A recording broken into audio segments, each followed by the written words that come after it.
वली का माना है अल्लाह का दोस्त, जिसका जिक्र अल्लाह ने कुरान मजीद में फरमाया, अला इन्ना औलिया अल्लाह, के बेशक जो अल्लाह के वली हैं, ला खौफुन अलैहिम वला हुम यहज़नून, उन पर ना कोई खौफ है ना कोई गम है।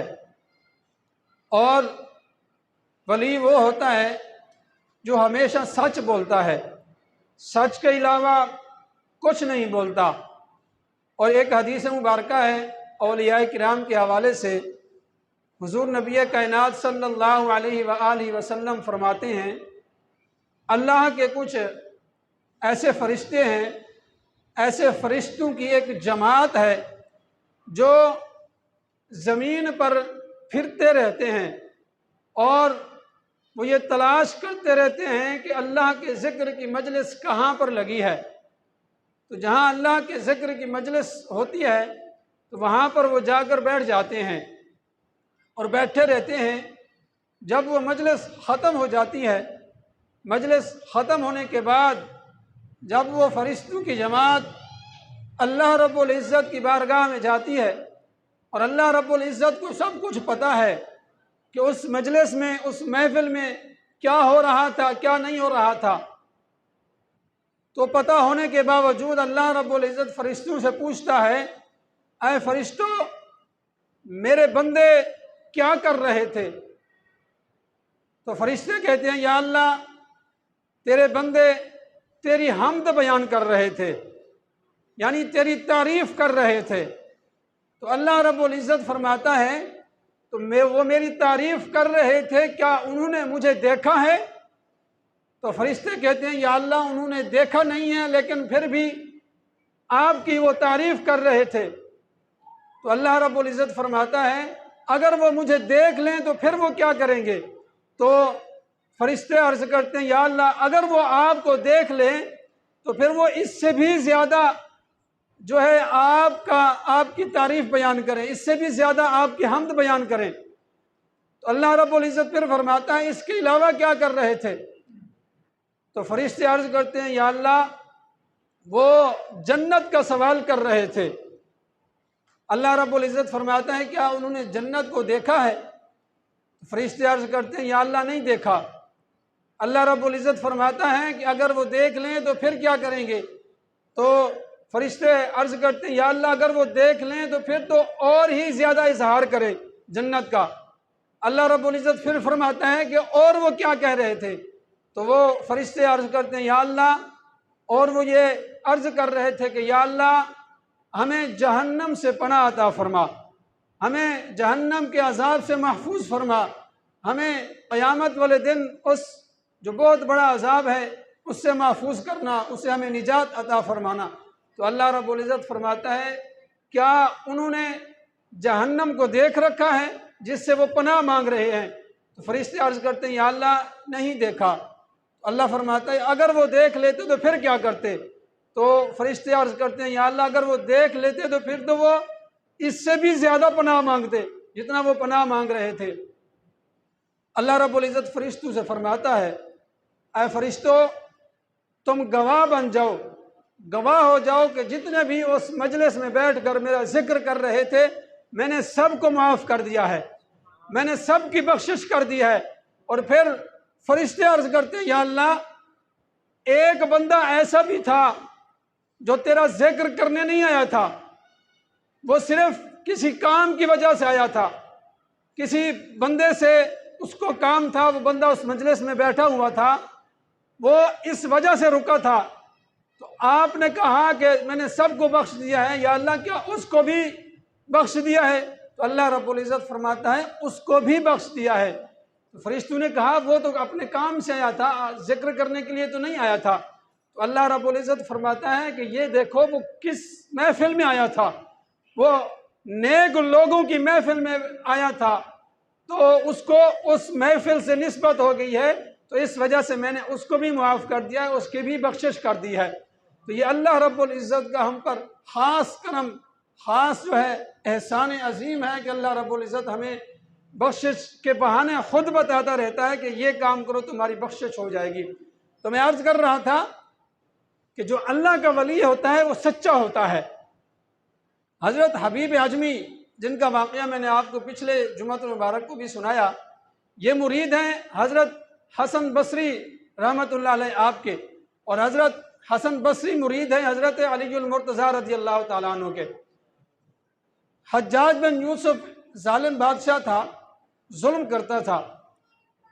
हज़रत हसन बसरी रहमतुल्लाह अलैह आपके पीछे उसने फ़ौज लगा दी जुल्म सितम करने के लिए।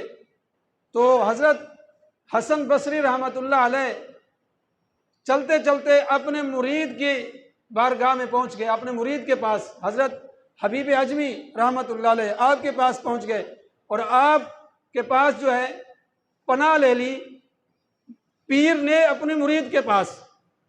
अब वो जो हज्जाज बिन यूसुफ के नुमाइंदे थे, जो लोग थे जो ढूंढ रहे थे हज़रत हसन बसरी रहमतुल्लाह अलैह को, वो ढूंढते ढूंढते हबीब आजमी के पास आ गए और आकर कहा कि तुमने हसन बसरी को देखा है, तुम्हें पता है कि हसन बसरी कहाँ है? तो हबीब आजमी रहमतुल्लाह अलैह ने कहा कि मैंने देखा है हसन बसरी को। बजाय इसके कि वो कहते कि मैंने नहीं देखा, अपने पीर को छुपा लेते, लेकिन कहा कि मैंने अपने पीर को देखा है, हसन बसरी को देखा है। तो उन्होंने कहा कि हसन बसरी कहाँ है? तो कहा हसन बसरी मेरी खानकाह में है, यानी जहाँ मैं हूँ इधर ही है। तो उन्होंने ढूंढना शुरू किया, सारी खानकाह उन्होंने ढूंढ लिया, हर जगह उन्होंने ढूंढा, लेकिन हसन बसरी रहमतुल्लाह अलैह उनको नहीं मिले, हालांकि उसी खानकाह में मौजूद थे। ढूंढ ढूंढ के चले गए, कहा कि यहाँ पर तो नहीं है। हबीब आजमी ने कहा कि तुम्हें नहीं मिले, लेकिन वो इधर ही हैं। लेकिन वो ढूंढ कर चले गए, उन्होंने कहा कि यह हमारे साथ जो है मजाक कर रहा है, यहाँ पर बंदा है नहीं, ऐसे ही हमारे साथ लगा हुआ है। जब वो बंदे चले गए तो हज़रत हसन बसरी रहमतुल्लाह अलैह अपने मुरीद के पास आए और कहा, जब वो मुझे ढूंढ रहे थे और उन्होंने तुमसे पूछा कि हसन बसरी कहाँ है, तो तुमने ये कहा कि हसन बसरी यहाँ है, तुमने ये क्यों कहा? तो हबीब आजमी रहमतुल्लाह अलैह ने कहा, पीर मुर्शिद ये बताइए कि मैंने उनको ये कहा है कि हसन बसरी यहाँ है, लेकिन आप उनको मिले नहीं हैं।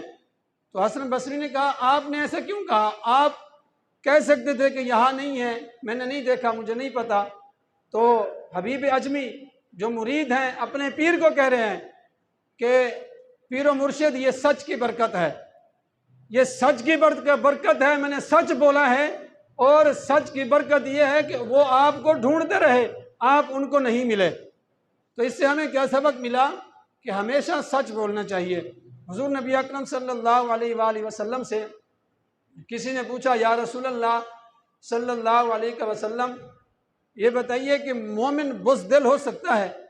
हुजूर ने फरमाया, नाम बुज़दिल हो सकता है। तो फरमाया, फिर अर्ज़ की, या रसूलल्लाह ये बताइए कि मोमिन बख़ील हो सकता है? तो हुजूर ने फरमाया, मोमिन बख़ील भी हो सकता है। तो जब आखिर में किसी ने पूछा, या रसूलल्लाह ये बताइए मोमिन झूठा हो सकता है? तो हुजूर सल्लल्लाहु अलैहि वसल्लम ने फरमाया, ला, कि मोमिन झूठा नहीं हो सकता। अब अगर आज के दौर में ये देखा जाए और लोग कहें, लोग अपने आप को मुसलमान भी कहते हैं और अपने आप को मोमिन भी कहते हैं और फिर झूठ भी बोलते हैं, झूठी कसम उठाकर अपने आप को सच्चा भी साबित करते हैं। जो हुजूर नबी अकरम सल्लल्लाहु अलैहि वसल्लम का फरमान है वो झूठा नहीं हो सकता। हुजूर का फरमान झूठा नहीं हो सकता। जो झूठ बोलेगा वो मोमिन नहीं होगा, जो सच बोलेगा वही मोमिन होगा। हुजूर सल्लल्लाहु अलैहि वसल्लम फरमाते हैं, बंदा इतना सच बोलता है, इतना सच बोलता है कि अल्लाह रब्बुल इज़्ज़त उसको सिद्दीक लिख देता है। सिद्दीक का मतलब है सच्चा, यानी इतना हमेशा बंदा जो सच बोलता रहता है, झूठ बोलता ही नहीं है, तो अल्लाह रब्बुल इज़्ज़त उसको सिद्दीक लिख देता है कि ये बंदा सच्चा है। और हुजूर सल्लल्लाहु अलैहि वसल्लम ने फरमाया, जो बंदा झूठ बोलता रहता है, अपनी ज़िंदगी में सच नहीं बोलता या हर वक्त झूठ बोलता है, तो हुजूर फरमाते हैं कि अल्लाह रब्बुल इज़्ज़त उसको कज़्ज़ाब लिख देता है, झूठा लिख देता है कि ये शख्स झूठा है। और झूठे पर अल्लाह रब्बुल इज़्ज़त ने खुद कुरान मजीद में लानत फरमाई है। लानतुल्लाहि अलल काज़िबीन, के झूठे पर, झूठ बोलने वाले पर अल्लाह रब्बुल इज़्ज़त की लानत है। अब जिस पर अल्लाह रब्बुल इज़्ज़त लानत फरमाए तो आप ख़ुद बताएं उसका क्या बनेगा। तो वली का मतलब है अल्लाह का दोस्त। हज़रत दाता गंज बख्श रहमतुल्लाह अलैह आप गज़नी के शहर में पैदा हुए, फिर बचपन में आपने तालीम हासिल की, फिर पीर व मुर्शिद की तलाश में निकले, तो फिर आपकी ड्यूटी लाहौर में लगाई गई। आपके पीर व मुर्शिद ने लाहौर में आपकी ड्यूटी लगाई। तो हज़रत दाता साहब रहमतुल्लाह अलैह ने कहा कि वहाँ पर मेरा एक पीर भाई मौजूद है, तो मुझे भेजने की क्या ज़रूरत है। आपके पीर व मुर्शिद ने कहा कि आपको वहाँ जाना होगा। तो हज़रत दाता साहब रहमतुल्लाह अलैह लाहौर में तशरीफ़ लाए। आप जब लाहौर में आए तो आपने देखा कि सामने से एक जनाजा आ रहा है। तो पूछा कि ये जनाजा किसका है, तो बताया किया कि ये हुसैन ज़ंजानी का है, मीरा हुसैन ज़ंजानी रहमतुल्लाह अलैह। तो दाता साहब रहमतुल्लाह अलैह जो है समझ गए कि मैं कुछ और देख रहा था लेकिन मेरा पीर कुछ और देख रहा था, कि वहाँ पर जो मुबल्लिग है वो जाने वाला है, दूसरे मुबल्लिग को लाहौर में ज़रूरत है इस्लाम की तबलीग करने के लिए। तो हज़रत दाता साहब रहमतुल्लाह अलैह यहाँ पर तशरीफ़ लाए और आपने दीन इस्लाम की खिदमत की। हज़रत अल्लामा इकबाल रहमतुल्लाह अलैह फरमाते हैं कि दादा साहब रहमतुल्लाह अलैह ने दीन की, इस्लाम की इतनी खिदमत की, इतना दीन इस्लाम का प्रचार किया। अल्लामा इकबाल फरमाते हैं कि हज़रत उमर फ़ारूक रज़ियल्लाहु ताला अन्हु की याद ताज़ा करके रखती, इतनी दादा साहब रहमतुल्लाह अलैह ने दीन की खिदमत की। और दादा साहब रहमतुल्लाह अलैह जब आप यहाँ पर आकर बैठे तो उस वक़्त लोग जो है, एक जादूगर था, राय राजू उसका नाम था, लोग उसको जो है दूध दिया करते थे, अपने भैंसों का, अपने गायों का, सबका जो दूध ला कर दिया करते थे। वो जादूगर था, जादू किया करता था। अगर लोग उसे दूध न देते तो वो जादू कर दिया करता था। तो जब दादा साहब रहमतुल्लाह अलैह ने यहाँ पर डेरा लगाया तो एक औरत दूध लेकर जा रही थी।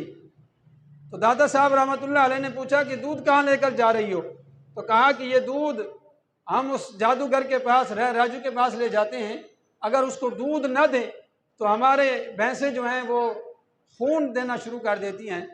तो हज़रत दाता साहब रहमतुल्लाह अलैह ने फरमाया कि ये आज दूध मुझे दे जाओ, जितना दूध तुम्हारी भैंसें देती हैं उससे भी ज़्यादा देंगी और खून भी नहीं आएगा। तो उसने कहा कि ये कैसे हो सकता है। तो दाता साहब रहमतुल्लाह अलैह ने फरमाया कि ये मुझे तुम दूध दे जाओ, फिर जाकर देख लेना, आजमा लेना। तो उस औरत ने दूध दे दिया। फिर जाकर दोबारा जब दूध दोना शुरू किया तो दूध भी ज़्यादा हो गया और खून भी नहीं आया। तो उसने, औरत की बात जल्दी फैल जाती है, एक औरत को बात की जाए तो वो दूसरी को बताएगी, वो आगे बताएगी। इतनी बात जल्दी तो हुकूमत की नहीं फैलती जितनी और औरतों की वजह से फैल जाती है। तो उसने औरतों को बताया तो सारी औरतें अब दूध लेकर दादा साहब के पास आने लगी। उसका काम बंद हो गया राय राजू का। उसको गुस्सा आया, बड़े तकब्बुर से, गुरूर से आया दादा साहब रहमतुल्लाह अलैह के पास और आकर कहा कि बाबा यहाँ से उठ जा, अगर अपनी खैरियत चाहता है तो यहाँ से चला जा, नहीं तो तेरी खैर नहीं होगी। तो दादा साहब रहमतुल्लाह अलैह ने फरमाया मैं खुद नहीं आया, मुझे यहाँ पर भेजा गया है, जिसने भेजा है वो कहेगा तो मैं चला जाऊँगा, नहीं तो मैं यहाँ पर बैठा हूँ, मुझे कोई कुछ नहीं कह सकता। तो फिर उसने अपने करतब दिखाना शुरू किए। उसने कहा, उसने जो है जादू किया और अपने आप को हवा में उड़ाना शुरू कर दिया, हवा में उड़ रहा है। तो अब दादा साहब अल्लाह के वली हैं, दादा साहब ने अपनी जूती को हुक्म दिया, जूती जाती उसके सर में लगती, वो नीचे आता, फिर अगर ऊपर जाने लगता फिर उसके सर में लगती। उसको पता लग गया कि ये कोई जादूगर नहीं है, ये अल्लाह का वली है जो इसकी जूती भी काम कर रही है। तो फिर वो दादा साहब रहमतुल्लाह अलैह के पास आया और आकर माफ़ी मांगी, तौबा की, कलमा पढ़कर दायरा इस्लाम में दाखिल हो गया। और हज़रत दाता साहब रहमतुल्लाह अलैह जब आप लाहौर में आए सबसे पहले आपने मस्जिद बनाई। इसी तरह हुजूर नबी करीम सल्लल्लाहु अलैहि वसल्लम ने जब मक्का से हिजरत फरमाकर मदीनातुल मुनव्वरा गए तो आपने भी सबसे पहले मस्जिद बनाई। तो मस्जिद बनाना नबियों की सुन्नत है, वलियों की सुन्नत है। और सिनेमा बनाना और फहाशी के अड्डे खोलना ये यजीद के काम हैं। ये जो है जिनका दीन इस्लाम के साथ कोई ताल्लुक़ नहीं होता, ये उनका काम है। मस्जिद बनाना ये अल्लाह के वलियों का और नबियों का काम है। तो जब आपने मस्जिद बनाई तो किसी ने एतराज़ कर दिया कि आपकी मस्जिद का जो मेहराब है इसका किबला जो है किबले की तरफ नहीं है, इसका किबले की सिमत दुरुस्त नहीं है।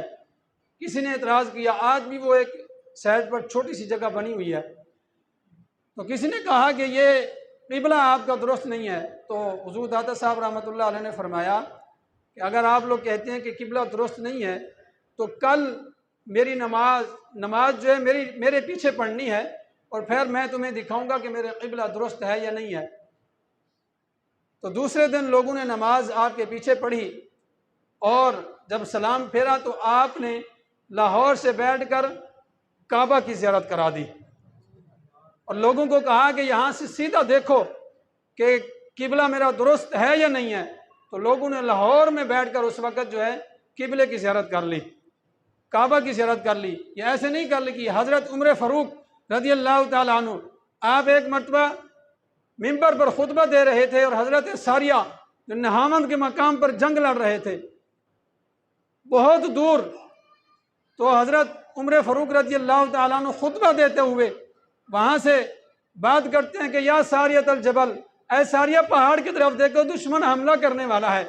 तो हज़रत सारिया के कानों में वो आवाज़ पड़ी, आपने वो पीछे देखा तो फिर जो है फौज आ रही थी, उसका जो मुकाबला किया, अल्लाह रब्बुल इज़्ज़त ने आपको फतह अता फरमाई। तो हज़रत दाता साहब रहमतुल्लाह अलैह भी हज़रत सहाबा किराम रिदवानुल्लाह ताला अलैहिम अजमईन के नक्शे कदम पर चलते रहे और नबी करीम सल्लल्लाहु अलैहि वसल्लम के नक्शे कदम पर चलते रहे। और हज़रत दाता साहब रहमतुल्लाह अलैह फरमाते हैं कि जिसने कामिल सूफ़ी देखना हो, जिसने अच्छा सूफ़ी यानी कामिल मुकम्मल अकमल सूफ़ी देखना है, वह हज़रत सैयदना सिद्दीक़ अकबर रज़ी अल्लाह ताला अन्हु को देखे। हज़रत सैयदना सिद्दीक़ अकबर रज़ी अल्लाह ताला अन्हु कामिल सूफ़ी हैं। तो हज़रत दादा साहब रहमतुल्लाह अलैह ने बहुत ज़्यादा दीन की खिदमत की और ये हुज़ूर गौसे आज़म रहमतुल्लाह अलैह से भी पहले के बुज़ुर्ग हैं। हुज़ूर गौसे आज़म रहमतुल्लाह अलैह आप फरमाते थे कि अगर मैं हुज़ूर दादा साहब के दौर में होता तो मैं हुज़ूर दादा साहब की बैत मैं करता। तो ये हुज़ूर दादा साहब गौसे आज़म रहमतुल्लाह अलैह से भी पहले के हैं। अल्लाह रब्बुल इज़्ज़त हम सब को दीन इस्लाम के मुताबिक अपनी ज़िंदगी को गुजारने की तौफ़ीक़ अता फ़रमाए और वलियों के नक्श कदम पर चलने की तौफ़ीक़ अता फ़रमाए। और से दाता हुज़ूर गंज बख्श रहमतुल्लाह अलैह 18, 19, 20 सफ़र मुज़फ़्फ़र को हो रहा है। आप तमाम हज़रात उसमें शिरकत कीजिए, सवाब दारान हासिल कीजिए मंगल, बुध और जुमेरात को। अल्लाह रब्बुल इज़्ज़त हम सब को जो सुना सुनाया अमल की तौफ़ीक़ अता फ़रमाए। वमा अलैना इल्लल बलागुल मुबीन।